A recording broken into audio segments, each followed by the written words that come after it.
Ready Player One es una película del año 2018 en un futuro distópico, en concreto en el año 2045. Mientras las grandes multinacionales se reparten las ganancias de un mundo en decadencia, la mayoría de la población mundial vivía hacinada en torres formadas por autocaravanas. De hecho, eso es lo que quiere hacer el nuevo orden mundial. Es también el caso de Wade Watts, un joven aficionado al videojuego. En realidad, es una realidad virtual llamado Oasis, que con todas las posibilidades imaginables que ofrece, le proporciona una vía de escape como a tantos otros ciudadanos que dedican más tiempo al juego que a la deprimente, oscura vida real. Pero vamos a llevar esto a la realidad de hoy. Ellos lo ponen como algo extremadamente, vamos a decirlo así, extenso, de que la mayoría de la población juega videojuegos, pero no es solo los videojuegos, porque las adicciones van a las sustancias alucinógenas, van al alcohol, van al cigarrillo, van a las películas de adultos.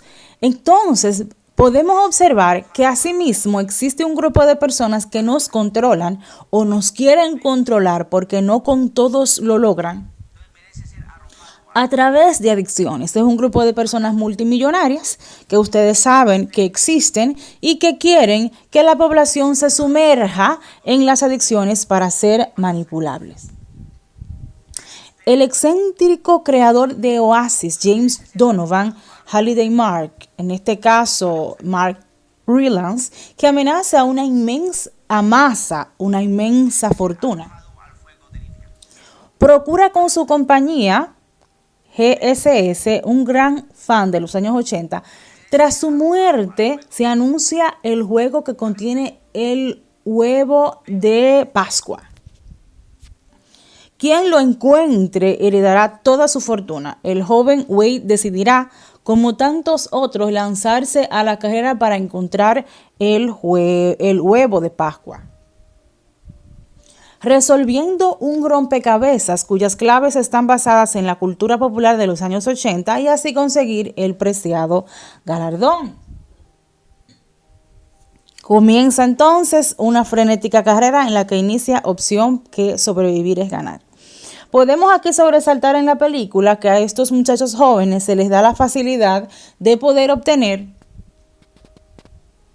el huevo, en este caso de oro, el Easter egg, donde lamentablemente la gran compañía con los grandes sabios no pudieron hacerlo.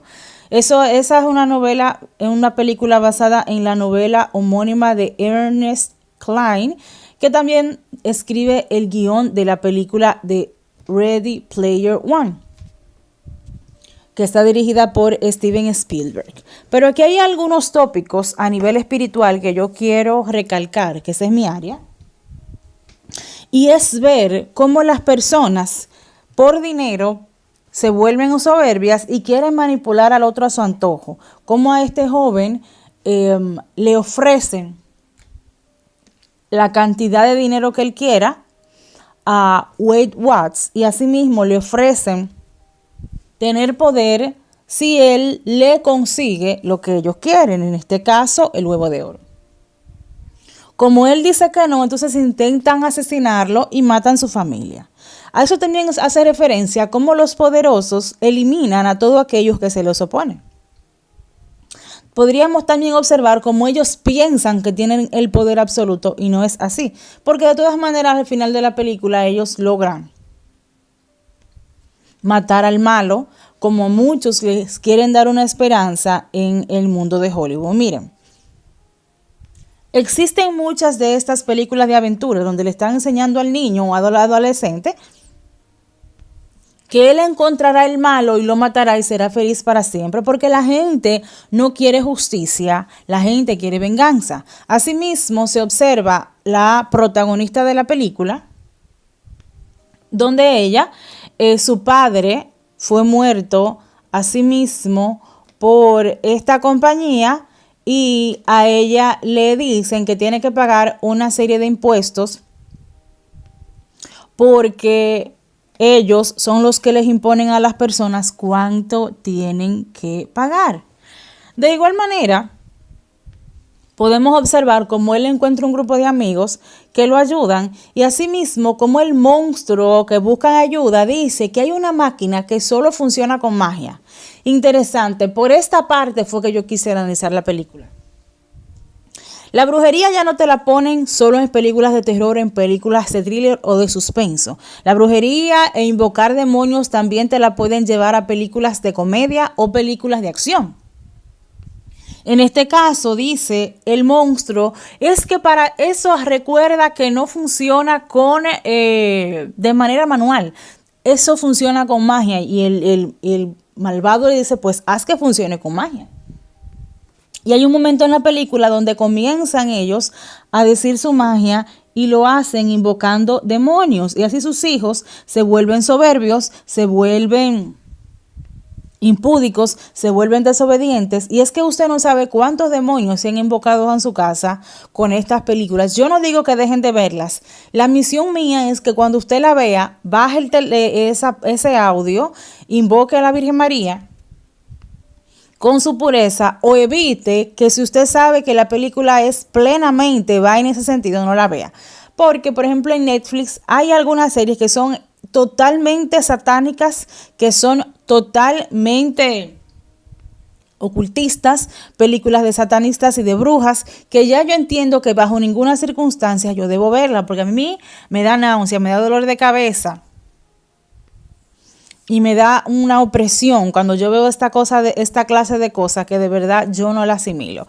En estas películas vamos a decir que la brujería es un poco más suave, pero también estos son más demonios de rebeldía y de inmoralidad que envían a través de estas películas para que sus hijos entonces quieran de igual manera rebelarse en su adolescencia.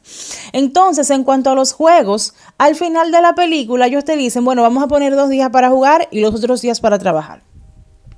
No se resuelve nada. La vida, señores, no es un juego virtual, no es un videojuego. Cada día trate de que sus hijos jueguen menos, porque hay un problema con esto. Se han hecho estudios científicos donde se denota que a los niños que usted lo deja jugar muchas horas durante el día, posteriormente van a saltar de esa adicción a otra adicción, de esa adicción más fuerte a otra adicción y se van a convertir en guiñapos, se van a convertir en muñecos que no van a tener voluntad. Porque usted ha permitido que estas adicciones controlen a su hijo. Si lo va a dejar jugar, que sea en el día una cantidad de tiempo limitada, porque no es que se lo va a prohibir totalmente. Ya usted sabe que el ser humano usted se lo prohíbe, lo hace con mucho más razón. Hay que decir la razón por la cual nosotros no debemos involucrarnos demasiado en todas estas cosas. Asimismo, ponen un muchacho huérfano. Esto también se ve en muchas otras películas donde ponen el muchacho vulnerable, que es maltratado por el padrastro, que es maltratado por el tío, que es maltratado por la tía y que busca un refugio en un juego. Los niños y los adolescentes deben buscar refugio en Jesucristo. Una vez que una persona conozca a Jesucristo, no necesita involucrar su vida y hacer que su vida sea un videojuego. Total, que por lo menos en los países de Latinoamérica no es como en Europa que te pueden dejar toda la vida jugando y vas a tener comida y vas a tener salud y vas a tener todo. Allá hay que trabajar y llega un momento en que usted tiene que pararse de ese videojuego y salir a buscar el sustento. Entonces a los hijos hay que enseñarle que el tiempo se divide. Si existe algo que usted lo pueda poner a hacer, que sea para darle responsabilidad y disciplina, hágalo. Y que el tiempo de jugar sea limitado, porque los niños después piensan que la vida es un juego y no es así. Claro, recordando la cantidad de endorfina que dan estos juegos al cerebro, que por eso los niños de 3 a 5 años no se les debe permitir que utilicen tablet, porque aparte de que tienen problemas de dislexia, vienen con problemas para poder comunicarse, porque no hablan y están pendientes al juego, ya tienen una cantidad de sustancia en el cerebro que se le ha producido por esos jueguitos que están ahí y por esos muñequitos que están ahí, caricaturas, que ya se hacen adictos a eso. Así que pidámosle al Señor que con su sangre nos lave y que nos haga entender que Jesucristo murió por nosotros y sigue buscándonos. Que el Señor los bendiga y los guarde, le muestre su rostro y los salve.